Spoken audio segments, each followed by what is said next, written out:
Welcome. We're nearing the end of our year-long Bhagavad Gita Sadhana, which we started back the day after the solstice in 2023. And if you're watching this video at a later time, welcome. If you're watching it live, it's so good to connect with you in real time. Although I'll take time, however, I can get it. So Krishna and Arjuna are coming to the end of their special time of very deep discussion about the mysteries of everything, the things that human beings most want to know. And the final chapter is chapter 18, the yoga of liberation by renunciation. And as I mentioned in a couple videos ago, as we're getting to the end, Krishna is giving Arjuna some more complexities that he can work on even after this special time together between teacher and student has passed. So I mentioned that there are two words in Sanskrit in this chapter that mean renunciation in English. That's about the closest word we have. And previously, I've asked you to examine and practice observing in your life the first type of renunciation, sannyas, which is giving up any actions done with desire. Now, I didn't ask you to give them up quite yet, but I was asking you to notice what actions, if any, you do without any desire at all. Like even just brushing the teeth, the desire to just get it over with is a desire. The desire for healthier teeth, better heart health, also desires. And today we're taking an in-depth look at the second form of renunciation, tyaga, which can be transliterated T-Y-A-G-A. And if you're interested in finding more or looking at the spellings, then you can see Embracing the Song of Your Soul, the start of this chapter, which we're on verse 2. Okay. Tyaga. So sannyas is giving up actions done with desire. I've been examining my actions. That is really, really hard. And remember, it's the ego-based desire. If you're doing actions based on what the cosmos, what the Supreme wants you to do, you're good to go. But many of us don't have a connection with that. That's why we're all searching. We don't know what our true self, our highest self really wants of us. And so we go through our days going, well, since I don't really know, how can I feel better about myself? Okay, this will make me feel better about myself. Or if I do this, it will help me avoid feeling bad about myself. These are the two major drivers of desire and action. So if that's too much, Krishna also suggests, do your actions, whether they have a desire or not, but let go of attachment to any form of results from those actions. That could be good result, bad result. In our society, we are extremely attached to results. There's a saying, what is it? It's the ends, not the means that matter. It's, the results. And so for many of us, if we don't get the results we want, even in the little things, it leads to tremendous frustration, anger, conflict. I don't necessarily even mean between others, but within yourself. I'll give you a couple of examples of this idea of tyaga. Oh, I am very attached to results generally from day to day. I make a checklist every day. And it's not enough for me to spend hours and hours working on one of the items on the checklist. Sorry, buddy. If I hit a snag, I have to get it done. And if I don't get it done, I get extremely angry at myself and snippy, I hear, with those around me. Sorry. But when I was writing these books, these mammoth books, when I was starting this sadhana, I really let go of any expectations. When I started these videos, I was more like, it'll keep me accountable. And did I expect anybody to really watch? Not really, but thank you for watching. When I wrote these books, it felt like something I just had to do. I had to spend my time doing this, and it felt really good inside. And whether they ever sell a lot of copies or not, it's something I had to do. So I'm encouraging you today to look at something that you're doing, anything you're doing today, not just in this sadhana, but today. And can you let go of the results? And this brings me to today's dedication, because this is one of the hardest places for people to let go of results, in my experience, and that is raising children. And so this dedication today goes out to Vibhav and family. My heart goes out to you.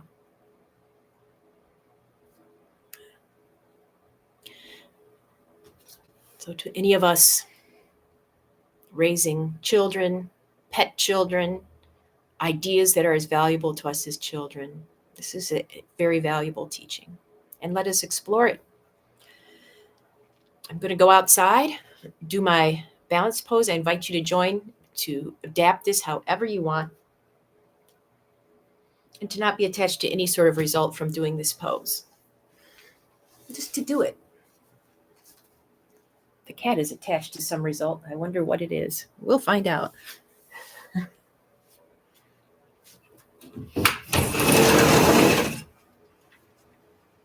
Remember, I'll knock on the window when I switch sides.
Very good. Now it is time for our contemplation. 5 minutes to think about. How did I put it? Hold on, I have to check my notes. Are there any instances in your life where you are fully non-attached to the results of what you're doing? Good grief, mister. All right. He's attached to getting out. Let's do it. 5 minutes.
welcome back. I had an experience with that, and I'd share it with you, but I think really right now you having your own experience and not comparing it to anybody else's is part of the non-attachment. So if you do want to share, feel free in the comments, or many of you know how to contact me otherwise. Otherwise, I hope to see you next time, but whatever happens will happen, and I'll be grateful for it. Later, taters.